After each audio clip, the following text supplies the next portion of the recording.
and welcome back to another episode of Erica and Margaret Investigate. I am Margaret, and I'm joined with Erica. And we are here also with our lovely co-hosts, Miko and Rocket. And today we will be talking about Third Bridge. So for those viewers that know or don't know, we are in Colorado. So this is, I'm sure plenty of other states have stories like Third Bridge. I'm going to bust out my handy dandy notes because I'm a note taker. I'm sorry. It's just, it is what it is. So, thank you. So, to get into it, Third Bridge is located in Elbert County, Colorado. It's way out in like what looks like farming land, pretty much. So it's pretty flat out there, despite Colorado being a pretty mountainous state for the most part. But if you drive far enough, you're going to start getting into where we connect with Nebraska the and Great Plains. Yeah, the so plains. Like half of Colorado is mountains, and the other half Other half is just like corn and cows and the Great nothing. Plains. Yeah, oil rigs and all that stuff. So Elbert County kind of has that vibe to it, where you can look out and just see flat lands of nothing. And so Third Bridge is a super popular place for teenagers to go. It was super popular when I was a teenager. When I was in high school, me and my friends used to drive out there all the time. Like, it was one of our favorite things to do, was to drive out to Third Bridge and try to make contact with ghosts. So the story behind Third Bridge and why it's haunted, some people say that if you go out there, you can hear distant drumming. The drumming is said to be that of Native Americans that had lived on the land previously.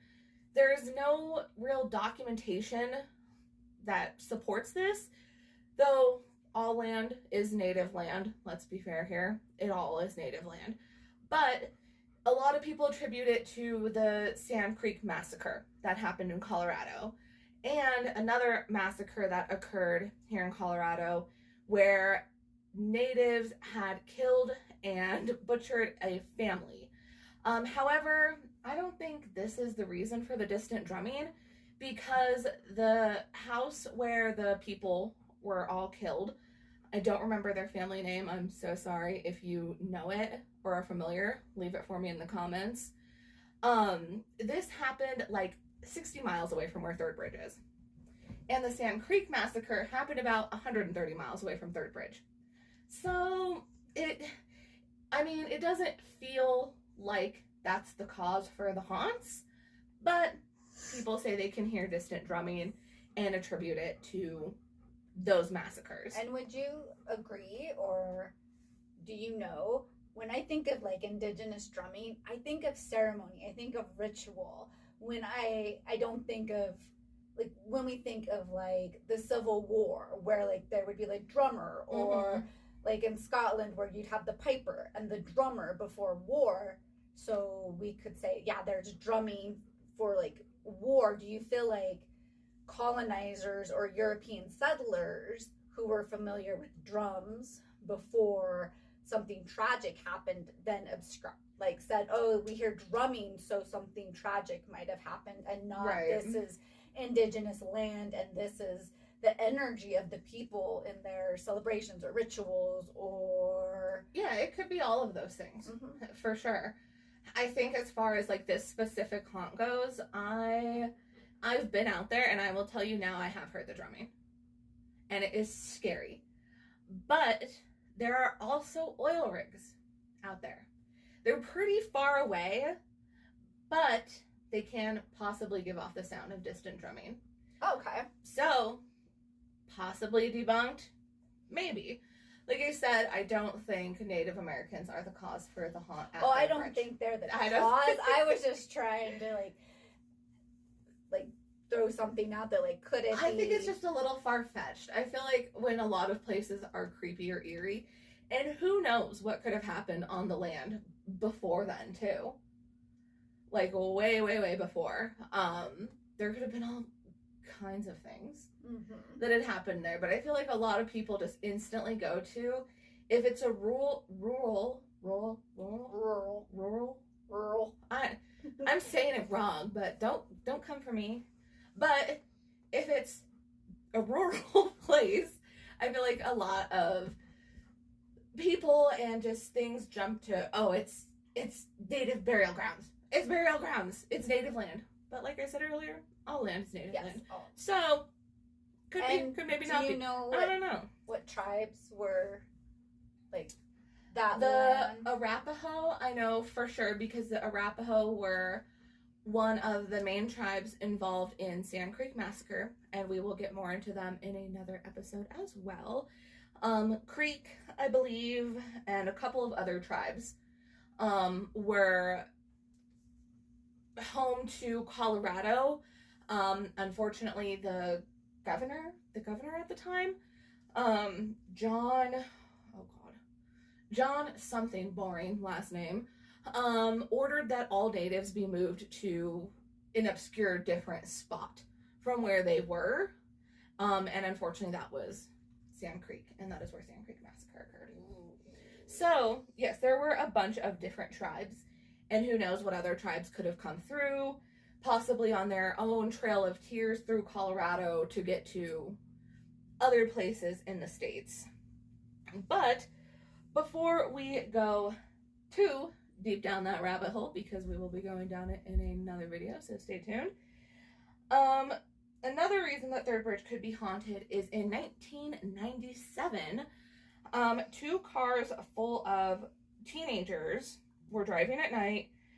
In some people, when I was in high school, the story was that they were racing.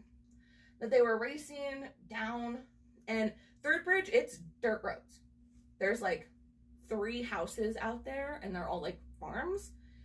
And they were racing down the roads, and a car full, one of the cars that had, I think it was, let me check my notes here, that had 5 girls in it, crashed off of Third Bridge. The 2 of the girls, I think, got away with, they healed from their injuries.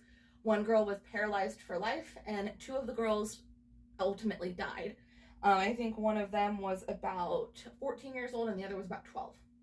So they were young, driving around. Like I said, that's just what the reporting says, is that they were driving recklessly, racing, doing something out there, and they unfortunately lost control of their vehicle and died. That's the story we always heard at Third Bridge. And the next 2 stories take place after I was super into Third Bridge with all my friends. So we only knew the drumming and the car accident. So these next 2 stories, in 2016, another group of teenagers was driving at Third Bridge. Like I said, the reporting all says they were driving recklessly. They also lost control of their vehicle. They skidded, flipped several times, and the car caught fire. Sadly, all 5 teenagers in the car died. So yeah, that was in 2016. And the last story that could contribute to Third Bridge's haunting, Rocket, will you come here, please? Rocket, come in. Come on, mascot puppy. You want to tell this last story or what? Okay. So in 2010, there was a murder that took place out in Third Bridge. 2 men were driving their truck in the early hours of June 14th, and they saw something on the side of the road. So they stopped, and they realized it was a dead body. Of course, they called authorities. Authorities came out. They found a man who had been robbed and was brutally murdered, left on the side of the road. Unfortunately, the crime went unsolved for a very long time. Like I said, this happened in 2010. And in 2018, a man confessed to the murders and was arrested. However, during the trial, a lot of his confession and accounts of what had happened did not match physical evidence found at the scene. So the judge ultimately decided it was a false confession and he was not convicted. I couldn't find any other update past the 2018 of the false confession. So as far as I know, the murder is still unsolved. The man, he was actually a teacher. at a local high school. So viewers, if you know anything, let us know. Let local authorities know. Help this family get some rest, some peace, some knowledge of what happened to their loved one. Yeah. And like I said, I couldn't find anything else that said that the case had ever been solved. So lots of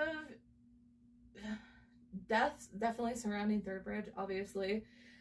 A lot of it seems to be more focused on teens. Mm-hmm. I went to college with a girl who said that one of her sister's friends was friends with one of the girls that was in the car in the 1997 crash.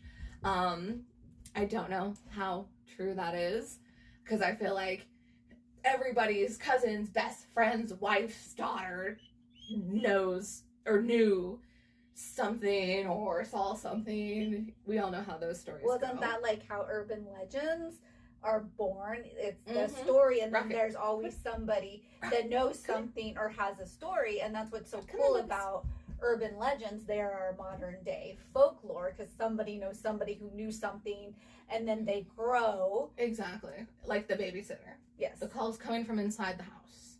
Yes. So, Third Bridge, again, was a just super popular place for teens to go. I went there all the time. And I remember one time when me and my dumb friends all went out to Third Bridge. So, obviously, it's a bridge. And when you're looking at it, there's like this huge tree on one side.